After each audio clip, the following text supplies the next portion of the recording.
that, especially from Jesus, or from Larry's sermon this morning. I remember him saying that they basically had two pieces of clothing, their tunic and their cloak. So when you think about them throwing their cloaks down, that left them in their tunics. Yeah. I was thinking about your question earlier, Helen, about were people aware of the scriptures in the Old Testament and anticipating this. And I think if you stop and think a minute, back then it was not an educated population like we have today. Most of the scriptures in the Bible was passed along as memories. Very few could read and write. So the Jewish population, or even other population, probably was more aware, knew more of the scriptures than from memory than we do today. So, As I understand it, they were pretty well versed, weren't they? Scholars were.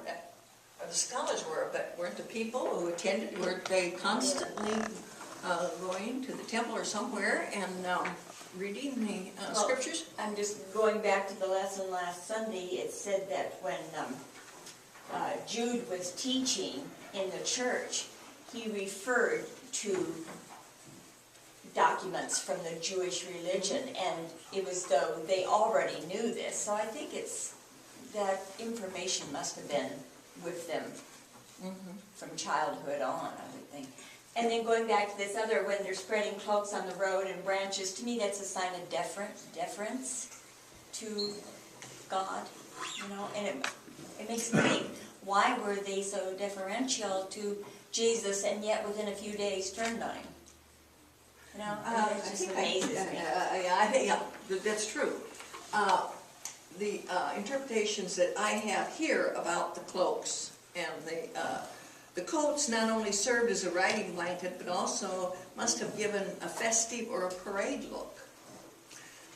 More than likely, this was not done every year, as it would have caused great damage. You can imagine every year what would happen. And like you said, that's probably all they had were these cloaks and tunics. And you can imagine what donkeys would be doing to them. So it was probably not done every year to pass it. But they feel it was hearing it was Jesus and recognized his uniqueness. And on the palm branches, John 12:13 states that there were palm branches which grew on the Mount of Olives.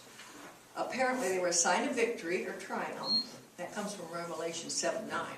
This ritual was performed each year by the residents of Jerusalem at the Feast of the Tabernacles on Passover for the bands of pilgrims approaching the city. This year the significance of the resurrected king was fulfilled. Although this symbolic act was regularly done during the Feast of the Tabernacle, those branches were much larger than these. The branches used here were smaller and are comparable to modern custom of spreading rose petals before a bride, I got a bridge here, before a bride as she walks down the aisle. Now, was that ever? Well, sacrifices involved in both cases.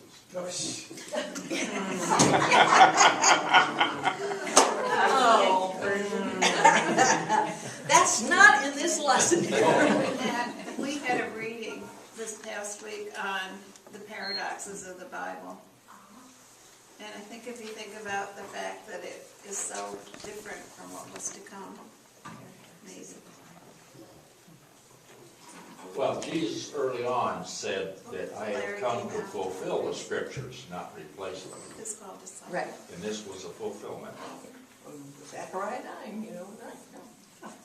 And the three acts, coats on the animals, the coats spread on the road, the branches spread in the road, show that they were honoring Jesus as the coming royal Davidic Messiah, which comes from Psalm 2 and 2 Samuel. So, like you said, this is fulfilling. And I can see. For cloaks, the action was intended to be a sign of respect similar to our red carpet. So, And yet, here we are with this crowd honoring Jesus, doing all of this, saying all this, going to all this. And less than a week later, they're standing in that same crowd. They got a different crowd at the trial, you know, I mean, then they're yelling for Barabbas instead of Jesus after proclaiming it less than a week before. It tells us something about our human condition, I think, and how easily swayed we are. Now remember who was in that city watching, who come from the west, and who they possibly feared, you know, Pilate and the Roman soldiers, you know, and they were in this crowd. But did I ever tell you about this crowd? It's like when you go to Colorado in the summer, there's 25,000 people, and then when it's skiing time, there's about 100,000, you know, I mean, it just really swells. So this was quite a crowd to have there.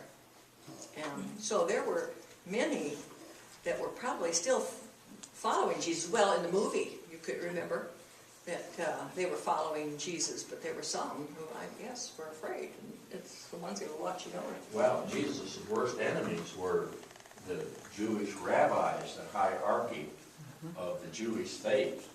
And while Jesus had his followers, not all of them believed that. And of course, he threatened their leadership and their position and their reputation. Essentially, they didn't understand who he was and why he was there. And so it was his own Jewish people that killed him. And he did it meek and lowly.